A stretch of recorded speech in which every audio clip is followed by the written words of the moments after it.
പകലന്തിയോളം അധ്വാനിച്ചിട്ട് ജീവിതത്തിൽ ഒന്നും നേടാൻ കഴിയാതെ ഓടിത്തളരുന്ന മനുഷ്യരെ നോക്കി കർത്താവ് പറയുന്നു, അധ്വാനിക്കുന്നവരും ഭാരം ചുമക്കുന്ന ഏവരുമായുള്ളവരെ നിങ്ങൾ എൻ്റെ അടുക്കൽ വരുവിൻ, ഞാൻ നിങ്ങളെ ആശ്വസിപ്പിക്കാമെന്ന്.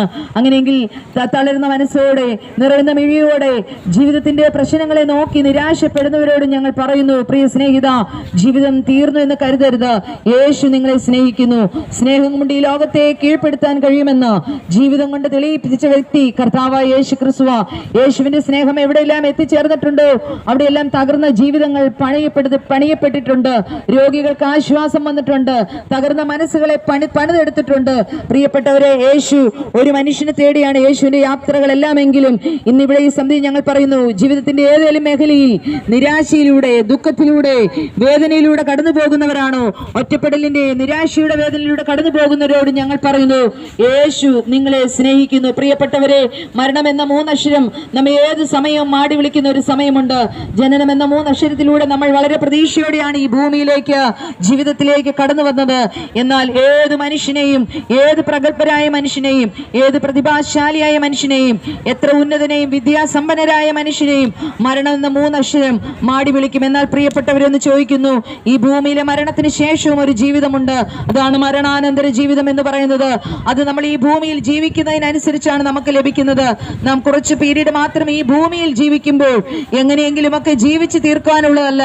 നമുക്ക് കിട്ടിയ ജീവിതം സന്തോഷത്താൽ അടിച്ചു പൊളിച്ച് എന്നൊക്കെ പറയുന്നത് പോലെ ഉള്ള സാമ്പത്തികമെല്ലാം മുടക്കി എങ്ങനെയെങ്കിലുമൊക്കെ ജീവിച്ചു തീർക്കുക എന്നുള്ളതല്ല പ്രിയപ്പെട്ടവരെ. അതിനൊരു ലക്ഷ്യമുണ്ട്. ഈ ഭൂമിയിലെ ജീവിതം നമുക്ക് ദൈവം ദാനം തന്ന ജീവിതമാണ്.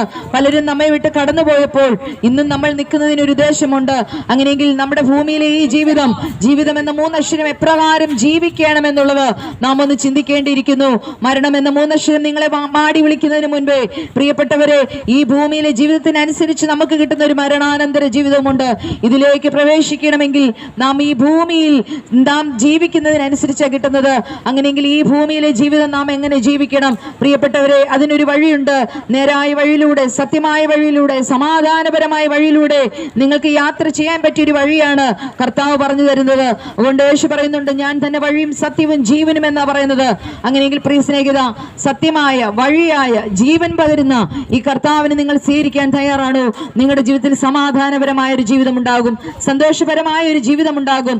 സമാധാനമില്ലാത്തവർക്ക് ആശ്വാസം തരുന്ന കർത്താവിന്റെ സ്നേഹത്തെ കുറിച്ച് ഒരിക്കൽ കൂടെ പറഞ്ഞുകൊണ്ട് ഈ സ്നേഹം നിങ്ങളെ മാടി വിളിക്കുന്നു. നിങ്ങൾ തകർന്നവരാണോ, നുറുങ്ങിയവരാണോ? ആശ്വസിപ്പിക്കുന്ന കർത്താവിന്റെ സ്നേഹം നിങ്ങളെ സർവ്വസമാധാനമായി ആശ്വസിപ്പിക്കട്ടെ എന്ന ഈ സന്ദേശത്തോടെ ശ്രദ്ധിച്ച എല്ലാവർക്കും ഒരിക്കൽ കൂടെ നന്ദി പറഞ്ഞുകൊണ്ട് വാക്കുകളെ ഉപസംഹരിക്കുന്നു.